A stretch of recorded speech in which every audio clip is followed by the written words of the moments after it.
Phone tapping కేసులో TPCC chief సంచలన ఆరోపణలు చేశారు. ట్యాపింగ్ కేసులో సాక్షిగా విచారణకు అటెండ్ అయ్యారు మహేష్ కుమార్ గౌడ్. ఆయన కొన్ని కీలకమైన విషయాలను తెలిపారు. ట్యాపింగ్ వ్యవహారంలో కీలక సూత్రధారులు కేసీఆర్, కేటీఆర్ అని అన్నారు ఆయన. షర్మిల, కవితల ఫోన్స్ కూడా ట్యాప్ అయి ఉండవచ్చని అన్నారు. తన ఫోన్ ట్యాప్ అయినట్లుగా పోలీసులు సమాచారం ఇచ్చారు అంటున్న మహేష్ కుమార్ గౌడ్ తో మా ప్రతినిధి Sujatha face to face. Telangana రాష్ట్ర వ్యాప్తంగా సంచలనం రేపినటువంటి ఫోన్ ట్యాపింగ్ కేసులో బాధితుల స్టేట్మెంట్ ని రికార్డ్ చేశారు. ఈ రోజు మహేష్ కుమార్ గౌడ్ వచ్చారు. సార్ చెప్పండి, ఎలాంటి ప్రశ్నలు సంధించారు, ఏమని చెప్పారు? 3 రోజుల క్రితం నాకు పోలీస్ ఇన్ఫార్మ్ చేసింది నా ఫోన్ ట్యాపింగ్ లో ఉందని, ఫలానా నంబర్ మీద ట్యాపింగ్ లో ఉంది, మీరు వచ్చి ఆ వివరాలు ఇవ్వాలని. ఇవాళ పోలీస్ సిట్ ఆఫీసర్ ముందు నేను వివరాలు ఇచ్చినాను. 2.5 సంవత్సరాలుగా నా ఫోన్ ట్యాపింగ్ లో ఉందని అనుమానం ఇలా రుజువైంది.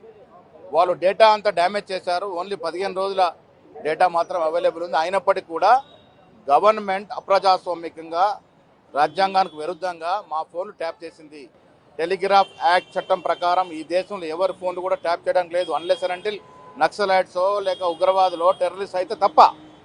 మమ్మల్ని కూడా ఆ ఖాతాలో వేసి ఒక రాజకీయ నాయకుల యొక్క ఫోన్లు ట్యాపింగ్ చేశారంటే ఎంత హేయమైన చర్యకు కేసీఆర్ పాల్పడడం అర్థమవుతా ఉంది. ఇలా కేటీఆర్, కేసీఆర్ బయటకు వచ్చి నీతి మంత్రులుగా చెప్తా ఉన్నారు. ఇలాంటి హేయమైన చర్యకు పాల్పడ్డంటే కేసీఆర్, కేటీఆర్ పనిష్మెంట్ కావాలి. అదేవిధంగా ఆనాడు దీనికి సహకరించిన చీఫ్ సెక్రటరీ కానీ, ఆనాడున్నట్టు హోమ్ సెక్రటరీ కానీ, డీజీపీ కానీ వారందరూ కూడా పనిష్మెంట్ కావాలి. అంటే గత ప్రభుత్వము బీఆర్ఎస్ ప్రభుత్వం ఉంది, రానున్నది కాంగ్రెస్ ప్రభుత్వమే అని చెప్పి టార్గెట్ చేసేమన్నా ఇదంతా చేసిందని పొలిటికల్ అవసరాల కొరకు వారు రాజకీయ లబ్ధి కోసం మా ఫోన్లు ట్యాప్ చేశారు. ఎన్నికల్లో ఓడిపోతున్నాం తెలిసి ఈ హార్డ్ డిస్క్లను డ్యామేజ్ చేశారు, రికార్డు లేకుండా చేసే ప్రయత్నం చేశారు. ఇది ఒక హేయమైన చర్య. భారతదేశ చరిత్రలో ఎక్కడ ఇంత పెద్ద ఎత్తున ట్యాపింగ్ జరగలే. ఇది దేశ చరిత్ర మొదటిసారి కాబట్టి వారికి తక్షణమే పనిష్మెంట్ కావాలని ప్రభుత్వాన్ని కోరుతా ఉన్నాం. దీనికి సంబంధించి కీలక పాత్రధారులు, సూత్రధారులు బయటకు వస్తారని భావిస్తున్నారు. 100% దీనికి ప్రధాన సూత్రధారి ఆనాడు ముఖ్యమంత్రి కేసీఆర్ గారు, వారి అబ్బాయి కేటీఆర్ గారు, ప్రభాకర్ రావు గారు, అప్పుడున్నటువంటి డీజీపీ గారు, చీఫ్ సెక్రటరీ సోమేష్ కుమార్ గారు రివ్యూ చేయకుండా, ప్రతి 2 నెలలకి ట్యాపింగ్ లో రివ్యూ చేయాల్సి చేయకుండా ఉదాసీనంగా వివరించడం వల్ల ఈ చర్య జరిగింది. స్వయాన కవిత ఫోన్ కూడా ట్యాప్ జరిగింది అని చెప్పేసి అంటున్నారు.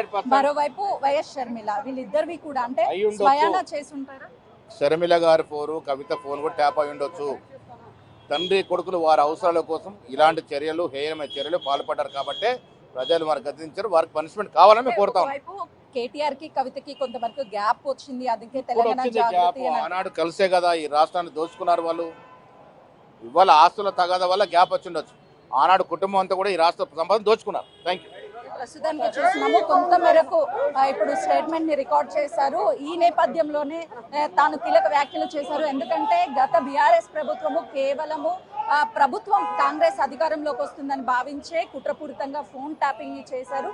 ఎవరున్నా సరే వాళ్ళని కఠినంగా శిక్షించాలి, వాళ్ళంతా బయటికి రావాలి అని చెప్పేసి చెప్తున్నారు. కెమెరామెన్ వంశీతో సుజాత, జూబ్లీ హిల్స్ పోలీస్ స్టేషన్.